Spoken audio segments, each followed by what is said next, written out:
close here. Let's look at the beautiful vegetation that is growing now along the banks of this very famous creek here in Ketchikan, and what the salmon have to endure. This is part of the Tongass Rainforest, which is huge. It stretches over most of the southern part of Alaska. My preconceived ideas of Alaska was, oh, it's so cold, below zero, etc. Not here. This is the temperate zone. So the highs in the summer range in the 60s and the lows range usually between 30 and 40 degrees. And being a rainforest, guess what? Rain, a lot of rain. You can have a nice sunny morning like this, and by afternoon you can have rain. We are in the Creek Street district, and we're going to head along the Salmon Walk and to Creek Street, because you can really see the impact of this amazing river. I call it a river, it's a creek. Listen to the power of that creek. That's coming, and you can imagine how difficult it was for the salmon to get up. So the fishery people have built this salmon ladder that helps the salmon have an alternative path, so they're not beaten to death in the water. And we'll just walk along and see what it looks like. Here look like different gates or levels that they come up, which they would be doing naturally. And you can see the aids that are put into this to help the salmon along their way.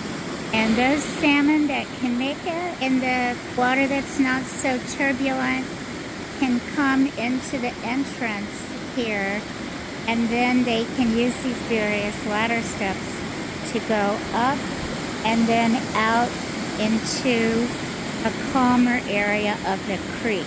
Creek continues on down to what's called the Creek Street area. There are more calm areas that are not in the direct flow, and the salmon will rest over there and proceed up when they get their energy back.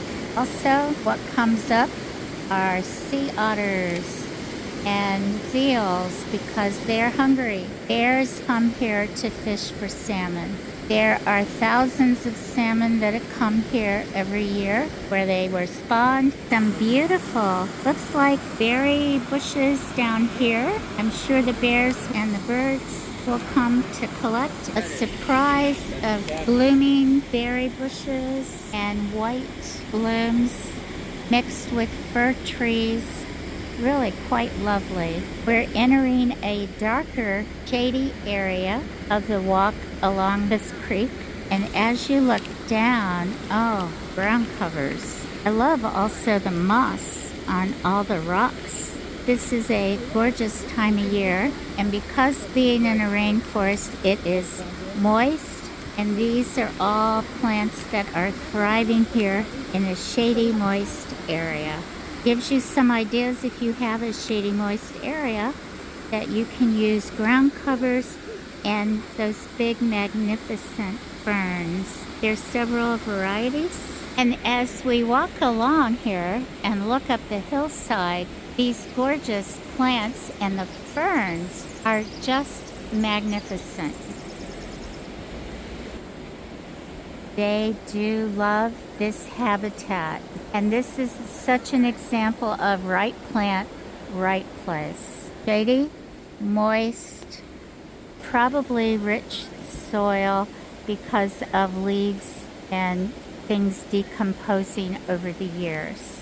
Here's an area to walk out on and have a view of the creek as it comes down. The town is built around the creek. And what's great is that they try to protect it, keep pollution and things from it. I did see some things that had washed down into it, but I'm hoping that townspeople or rangers and others will be able to fish that out.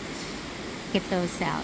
And from the walkway down, I'm just going to take a quick picture of the creek as it continues its way into the bay where the salmon will come up later this year. Another gorgeous picture I couldn't resist in that green moss. So beautiful with the sunlight on it. An example of all of the understory looks like berry bushes, grasses, ground covers.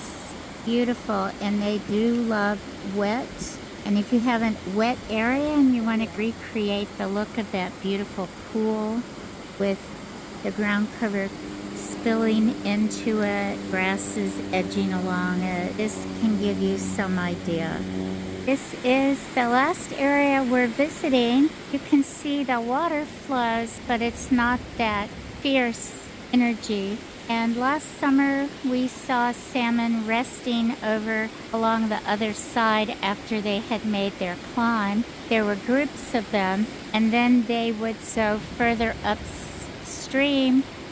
This is the continuation of the salmon's journey. When they have the energy, they proceed up this more shallow area of the creek to where they're going to lay their eggs. All kinds of vegetation along the riverbank, both on this side and on the opposite side. You can see trees love having their feet wet, and they are growing. What a beautiful setting for this creek. Thanks for coming with me on this brief walk around the salmon run here in Ketchikan, Alaska, and to see some of those gorgeous ferns and other plants that are growing here as understory. This is the temperate part of Alaska because of this huge Tongass Rainforest, the largest of its kind in the world. I hope you got some ideas with those ferns and understory plants that you might try in a shady or damp area in your garden.